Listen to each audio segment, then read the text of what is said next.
প্রিয় ছাত্রছাত্রীরা, আজকে তোমাদের যে ভিডিওটা নিয়ে এসেছি তোমাদেরকে উপলক্ষ করে, তা হচ্ছে ইতিহাসের গল্প।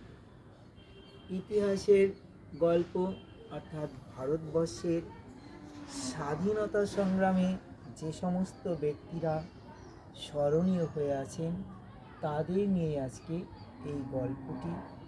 আমাদের ভারতবর্ষের স্বাধীনতা সংগ্রামের ইতিহাসে তিনজন যুবক, বিনয়, বাদল, দীনেশ, এদের নিয়েই এই গল্পটির নাম হচ্ছে বিবাদীর অলিন্দ যুদ্ধ।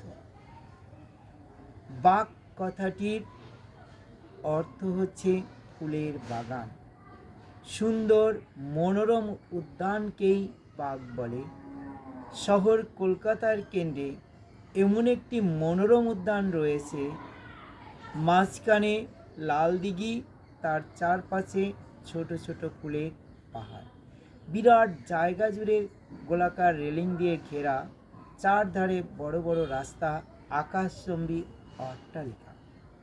একদিকে মহাকরণ, উল্টো দিকে টেলিফোন ভবন, সব থেকে বড় ডাকঘর যেটি, যাকে আমরা জিপিও বলি, সেটিও এই দিঘির ধারে কত কালের কত প্রহর গুণে চলেছে। স্মৃতি মনে করিয়ে দেয় তিনজন স্বাধীনতা সংগ্রামে উদ্বুদ্ধ দেশপ্রেমিক কিশোরকে। প্রথমজন বি দিয়ে বিনয়, পুরো নাম বিনয় কৃষ্ণ বসু। দ্বিতীয়জন বা দিয়ে বাদল, পুরো নাম বাদল গুপ্ত। এবং তৃতীয়জন দি দিয়ে দীনেশ, পুরো নাম দীনেশ গুপ্ত। এই তিনজন বিপ্লবী অপূর্ব আত্মত্যাগের স্মৃতি নিয়ে কলকাতার ডালহৌসি স্কোয়ার হয়েছে আজকের বিবাদী বাগ। অনেকে এই জায়গাটিকে অফিস পাড়াও বলে থাকেন। পিতা রেবতী মোহন বসু এবং মাতা ক্ষীরোদবাসিনী দেবীর বড়ই আদরের ছেলে বিনয়। 1908 সালে ঢাকায় রাউতভোগ গ্রামে জন্মগ্রহণের পর হতেই বিনয় শিক্ষায়, দীক্ষায়, আচার ব্যবহারে ছিলেন অত্যন্ত বিনয়ী। ঢাকার মিটকো মেডিকেল স্কুলে তিনি একজন মেধাবী ছাত্র ছিলেন। অন্যদিকে পিতা অবনীন্দ্রনাথ গুপ্ত, মাতা অবলা সুন্দরীর বড়ই দুরন্ত ছেলে বাদল, পাড়ার নাম ছিল সুধীর। 1912 সালে ঢাকার বিক্রমপুর পূর্ব শিমুলিয়া গ্রামে জন্মগ্রহণের পর হতেই বিপ্লবী চেতনা তার মনে দৃঢ়বুদ্ধ হতে থাকে।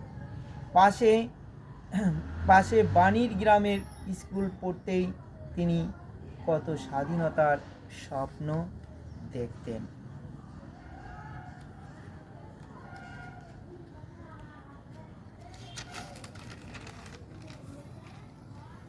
তৃতীয় জনের নাম দীনেশ।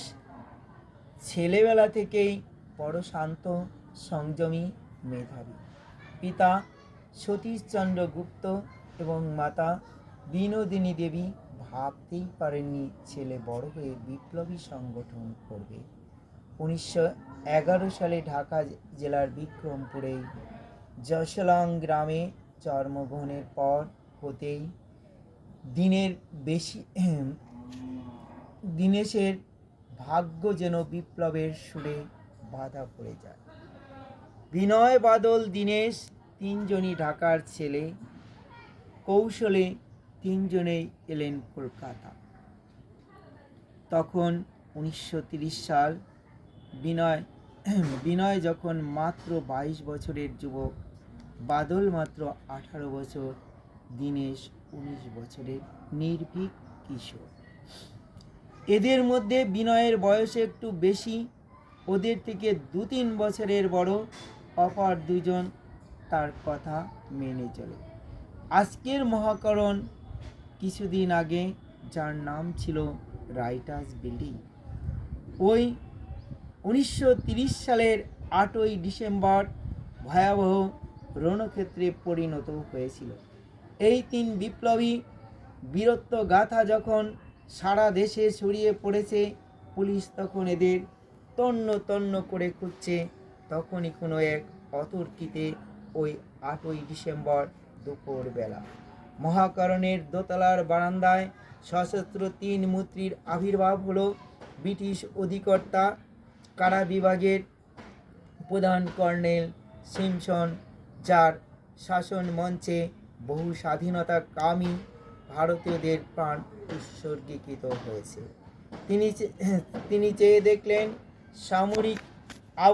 সামরিক আচরণে অভ্যস্ত নির্ভীক 3 জন বিপ্লবীকে তারা হত্যা করতে উদ্যত হয়েছেন। শিবসন বিনয়ের দিকে চাইতেই বাদল এবং দীনেশের গুলি বিদ্ধ শিবসনের প্রাণহীন দেহটা মাটিতে লুটিয়ে পড়ল। পাশের ঘরে ন্যানসল সাহেব আহত হলেন, মিস্টার জনসন উধাও হলেন। সেই সময়ের পুলিশ কমিশনার টেগার্ড সাহেবের কাছে ধরা পড়ার পূর্বে তারা একটি ঘরের মধ্যে ঢুকে সাইনাইড বিষ খেয়ে এবং নিজেদের মাথায় নিজেরা গুলি করে স্বেচ্ছায় মৃত্যুবরণ করার সংকল্প নিলেন। বাদল ঘটনাস্থলেই মারা গেলেন। বিনয় ও দীনেশ আহত অবস্থায় হাসপাতালে ভর্তি করা হলো। বিনয় মাথার ব্যান্ডেজ আলগা করে ক্ষতস্থানে আঙুল চালিয়ে ক্ষত বিষাক্ত করে তোলে এবং 5 দিন অসহ্য যন্ত্রণা ভোগ করার পর মৃত্যুবরণ করেন। দীনেশ কিছুতেই মৃত্যু হলো না। পরে আলিপুর জেলে তার ফাঁসি হলো। এই সব মর্মান্তিক বীরত্ব গাথা জড়িয়ে রয়েছে মহাকারণের বারান্দার আর এক অর্থ অলিন্দ। তাই 1930 সালের 8ই ডিসেম্বর এই 3 কিশোরের সঙ্গে ব্রিটিশ সরকারের মুখোমুখি যুদ্ধকে অলিন্দ যুদ্ধ আখ্যা দেওয়া হয়েছে। আর এই অলিন্দ যুদ্ধে 3 জন শহীদ বিনয়, বাদল, দীনেশের নামে বিবাদী বাগ ভারতের জনগণের স্মৃতির বাগানে সমবেদনা জাগিয়ে চলেছে। আমার প্রিয় বন্ধুগণ এবং আমার প্রিয় ছাত্রছাত্রীরা, তোমাদের যদি এই ভিডিওটি ভালো লাগে তাহলে তোমরা এই এসিবি স্যারের ইউটিউব চ্যানেল এবং ফেসবুক যে পেজটি আছে তা ফলো করবে এবং আর নতুন নতুন ভিডিও করার জন্য তোমরা এটাকে সাবস্ক্রাইব এবং লাইক দেবে। ধন্যবাদ। পরবর্তীতে আবার দেখা হবে।